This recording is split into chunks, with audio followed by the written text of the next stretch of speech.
February is National Heart Health Month, a reminder to each of us that small changes can make a big difference when it comes to keeping your heart healthy.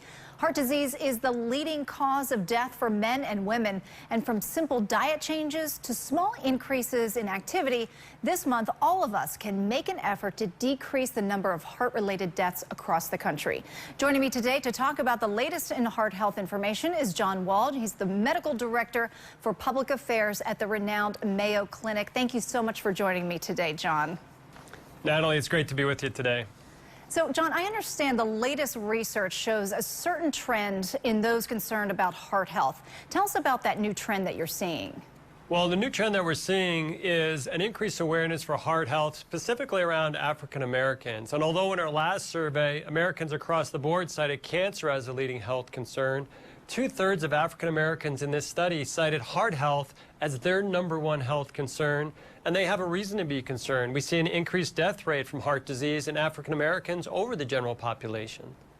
So what are some of the triggers that get people thinking about their heart health? One of the primary triggers for getting people to think about their heart disease is a family history of heart disease. And 25% of the Americans that we surveyed had a history of heart disease before the age of 55.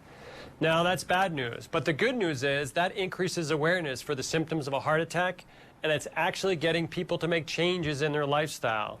First and foremost, people are changing the way that they eat. They're beginning to monitor their cholesterol, monitor their blood pressure, and 50% of individuals are starting to exercise on a regular basis. You mentioned symptoms. Let's talk a little bit about those to remind people, and are they different between men and women? Well, they can absolutely be different between men and women. And what I would like your audience to remember is that heart disease is not just a disease for old men. More and more, we're seeing heart disease in younger women. One of our cardiologists, Sharon Hayes, has specifically studied something called spontaneous coronary artery dissection, a disease that occurs with an increased prevalence in women. So we have to get women to monitor their diet and check the symptoms that could indicate approaching heart disease or a heart attack. So will women experience the chest pain like men, or do they feel it differently? Well, some women will experience the same symptoms. Some women may have that same crushing chest pressure. Others may get that radiation pain into their jaw or numbness or tingling down an arm. Those could be other indications of a heart attack,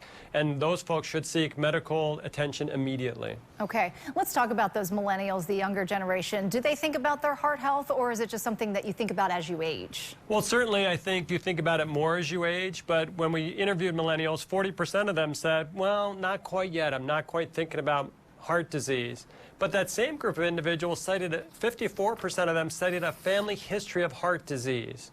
And because of that increased awareness, because of their family history, they are also starting to make changes in their lifestyle or beginning an exercise regimen. So the earlier you are able to start those modifications, the better long-term results you can have at decreasing heart disease. Stress obviously has an impact on our overall health and our heart. What are the top sources of stress? Well, as you would imagine, things that we do most often can be the increased stress in our life, and that includes both work and school.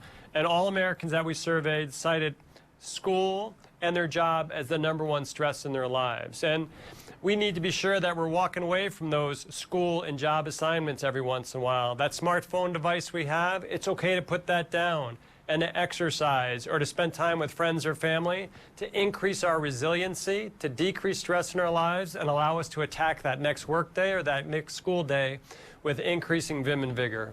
All right, and yeah, put those smartphones away for a little bit and get outside and get moving.